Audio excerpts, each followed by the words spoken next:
এক শকুনের বাচ্চা তার বাবার কাছে বায়না ধরল।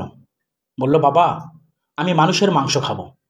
শকুন বলল, ঠিক আছে বেটা, সন্ধ্যার পর এনে দিব। শকুন উড়ে গেল আর আসার সময় মুখে এক টুকরো শূকরের মাংস নিয়ে বাসায় আসলো। বাচ্চা বলল, বাবা, এটা তো শূকরের মাংস, আমি মানুষের মাংস খেতে চাই। বাপ বলল, অপেক্ষা কর বাবা। শকুনটা আবার উড়ে গেল আর আসার সময় এক মরা গরুর মাংস নিয়ে আসলো। বাচ্চা বলল, আরে এটা তো গরুর মাংস নিয়ে এসেছো, আমি মানুষের মাংস খাবো, মানুষের মাংস কোথায়? এবার শকুনটা দুই টুকরো একসাথে মুখে নিয়ে উড়াল দিল আর শূকরের মাংসটি একটা মসজিদের পাশে আর গরুর মাংস একটা মন্দিরের পাশে ফেলে দিয়ে চলে এলো। কিছুক্ষণের মধ্যেই সেখানে শুরু হলো দাঙ্গা। কয়েকশো মানুষের লাশ পড়ে গেল। তখন গাছের ডাল থেকে নেমে বাপ বেটা মিলে খুব তৃপ্তি সহকারে মানুষের মাংস খেলো। বাচ্চাটা খেতে খেতে জিজ্ঞাসা করছে, বাবা, এত মানুষের মাংস এখানে কি করে এলো?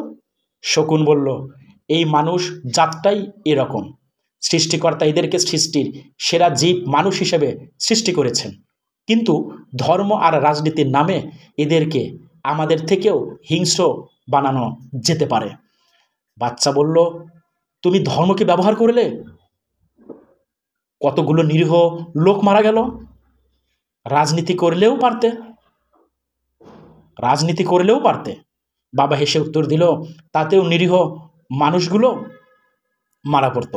ধর্মটা আবেগের জায়গা, তাই ফলাফলটা তাৎক্ষণিক। তুমি আজই খেতে চেয়েছিলে, রাজনীতিটা কুটিল এবং জটিল। এটি শুরু হতে সময় নেয়, কিন্তু হলে আর থামে না। বাচ্চা বলল, তোমার অনেক বুদ্ধি বাবা। শকুন, আরে দূর, এটা তো আমি মানুষের কাছ থেকেই শিখছি। এদের একটা অংশ যখনই কোনো অনিষ্ট করার চেষ্টায় ব্যর্থ হয়, তখন এই সহজ রাস্তা হিসেবে হয় ধর্মকে, নয়তো রাজনীতিকে ব্যবহার করে। প্রিয় গাইস, আমরা এই গল্পটি থেকে পরিষ্কার বুঝতে পারলাম, মানুষ আমরা সৃষ্টির শ্রেষ্ঠ জীব হলেও হিংস্র প্রাণীর চেয়েও জঘন্য। আমরা শুধুমাত্র নিজের স্বার্থের জন্য যে কোনো সময় যে কোনো পরিস্থিতি সৃষ্টি করতে পারি। আমাদের উচিত ছিল যে কোনো পরিস্থিতি মোকাবেলা করা, সেটা না করে আমরা পরিস্থিতি সৃষ্টি করি।